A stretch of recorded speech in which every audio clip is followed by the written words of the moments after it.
I'm Allie. And I'm Megan from Bridal Shoes TV, and we're here talking about the Dani wedding shoe by Badgley Mischka.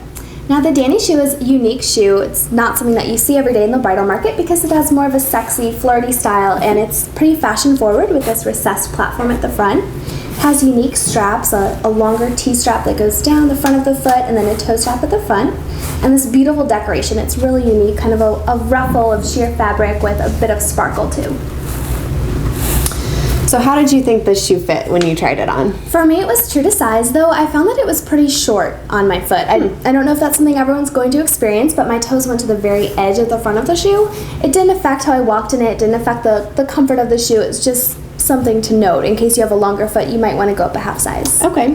What did you think of the fit? I didn't notice the shortness at all. I actually noticed the narrowness of the shoe. It was very thin. It seemed like under the ball of my foot, especially. Yeah, right there. It seemed like the ball of my foot was sort of pouring out of the edges. So I would recommend someone with more of a narrow foot to wear the shoe. I also felt some discomfort in the toe strap, especially in the outside of my foot. It felt a bit pinched. My foot did fit in. It didn't feel too narrow as Megan experienced, but that's something to note. That was my one discomfort with the shoe, is the toe strap was a little tight, and I think I needed to break it in to stretch it out a little bit.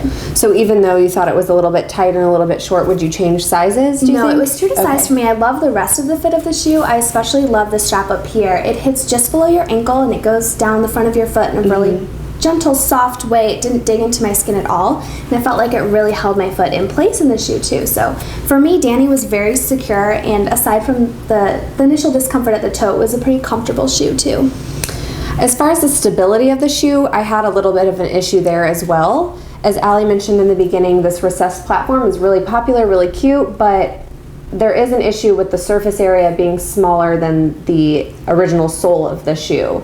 For me, it was a bit unsteady when I was walking, a little bit hard to balance, I guess. I experienced the same thing. Obviously, with the recessed platform, you have to balance on a smaller surface area. Right.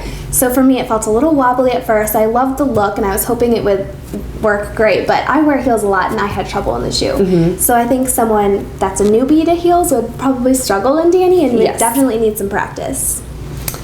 So overall, we had a little bit of a different view on the fit of the shoe, but neither of us said we would change sizes. It's a true to size style. Right. It was a little short on me, a little narrow on Megan, but overall true to size. For me, it was a pretty comfortable and secure shoe. I loved the upper strap. The toe strap was a little narrow, but I felt like it would stretch out with time.